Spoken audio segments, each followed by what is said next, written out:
Be healthy ഈറ്റേഴ്സിലേക്ക് എല്ലാവരെയും ആദ്യമായി ഒരിക്കൽ കൂടി സ്വാഗതിച്ചു.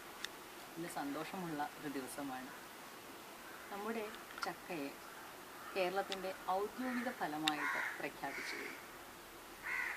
പണ്ട് കേരളീയർ ധാരാളമായിട്ട് ഭക്ഷണത്തിൽ ഉൾപ്പെടുത്തിയിരുന്ന ഒരു വിഭവമാണ് ചക്ക. അന്നും ഇന്നും യാതൊരുവിധ കീടനാശിനികളുമില്ലാത്ത ഭക്ഷണം എന്ന് പറഞ്ഞാൽ അത് ചക്ക തന്നെയാണ്.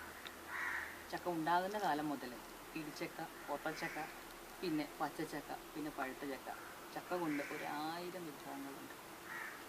ഏറ്റവും ഔഷധമൂല്യമുള്ള ഒരു ചക്ക വിഭവമാണ് ഇടിച്ചക്ക വിഭവം. കാരണം ആ മുള്ളൊഴിച്ച് ബാക്കിയെല്ലാം നമ്മൾ ആഹാരമാക്കുന്നു എന്നത് തന്നെയാണ്. നമ്മൾ ഇന്നിവിടെ ഉണ്ടാക്കാൻ പോകുന്നത് ഒരു ഇടിച്ചക്ക തോരനാണ്. ഏറ്റവും ഹെൽത്തി ആയിട്ട് എങ്ങനെ ഇടിച്ചക്ക തോരൻ ഉണ്ടാക്കാമെന്ന് നമുക്ക് നോക്കാം.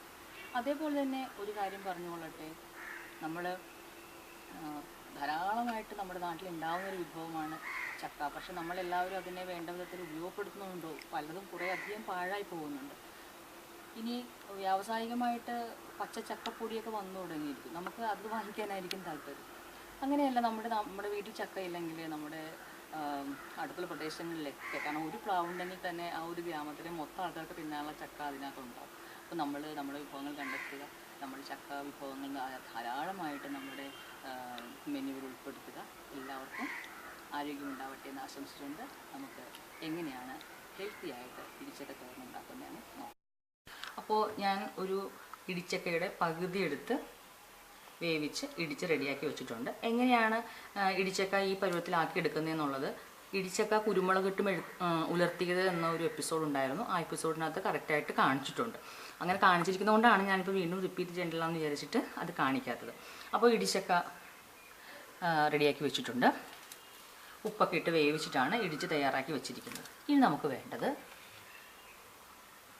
ഒരു തേങ്ങയുടെ പീര, അരയ്ക്കാനായിട്ട് ചെറിയൊരു വേപ്പിലതണ്ട്, ഇനി കുറച്ച് മുളക് പൊടി, മഞ്ഞൾപ്പൊടി, വെളുത്തുള്ളി, ജീരകം, കുരുമുളക്, ഇതെല്ലാം കൂടെ ഈ പീരയും കുരുമുളകും മുളക് പൊടി, മഞ്ഞൾപ്പൊടി, വെളുത്തുള്ളി, ജീരകം, വേപ്പില ഇതെല്ലാം കൂടെ നമുക്ക് മിക്സിയിലൊന്ന് അരച്ചെടുക്കണം.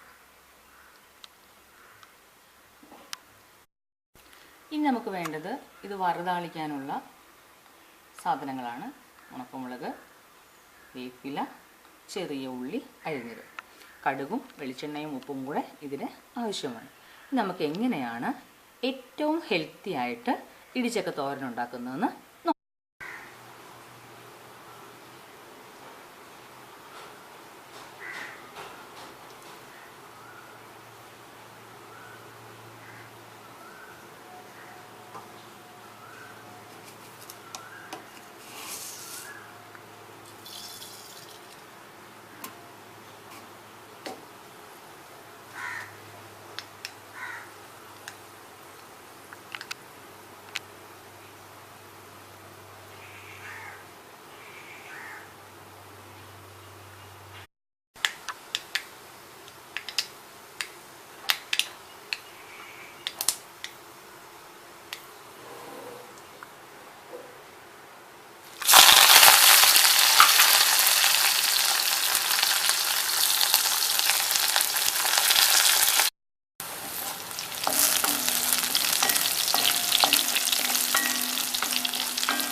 നമ്മുടെ ഉള്ളി നല്ലോണം മൂത്തിട്ടുണ്ട്. ഇനി നമ്മുടെ തേങ്ങയും മറ്റു ചേരുവകളും കൂടെ വെള്ളം ചേർക്കാണ്ട് മിക്സിയിൽ അരച്ച് വെച്ചതാണ്.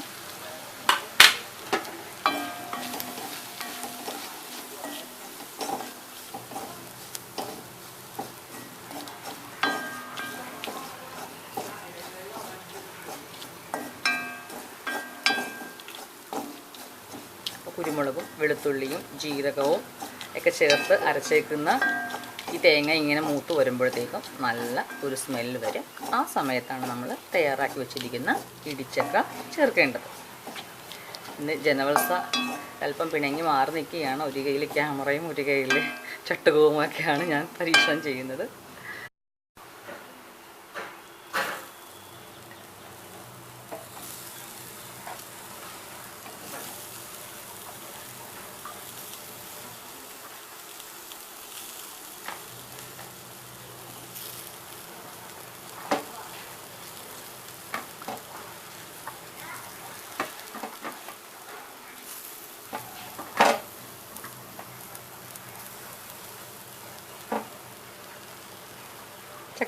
ചക്കക്കുരുവിൻ്റെ ചെറിയൊരു മണിമണി പോലെ കിടക്കുന്നത്.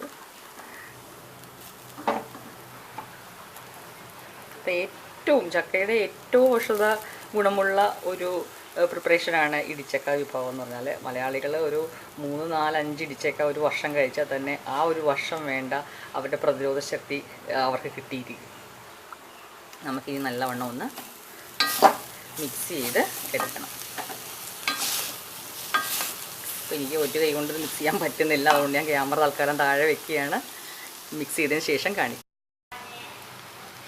ഇപ്പോൾ നമ്മൾ നല്ലവണ്ണം മിക്സ് ചെയ്ത് കഴിഞ്ഞു. ഇനി ഞാൻ തീ ഓഫ് ചെയ്തു. ഇനി ഇതിൻ്റെ ടേസ്റ്റ് എൻഹാൻസ് ചെയ്യുന്ന ഒരു സംഭവമാണ് വളരെ കുറച്ച് പച്ച വെളിച്ചെണ്ണ അങ്ങ് ചേർത്ത്. ഇനി ഇതെല്ലാം കൂടെ നല്ലവണ്ണം മിക്സ് ചെയ്യണം. ഈ പച്ച വെളിച്ചെണ്ണയും കൂടി ചേർത്തിട്ട് ഇളക്കുമ്പോൾ ഉള്ളൊരു ഗന്ധമെന്ന് പറഞ്ഞാൽ നാടൻ ഭക്ഷണം ഇഷ്ടപ്പെടുന്ന ഏതൊരു മനുഷ്യനും വായിൽ കപ്പലോടിക്കാൻ വെള്ളം ഉണ്ടാവും.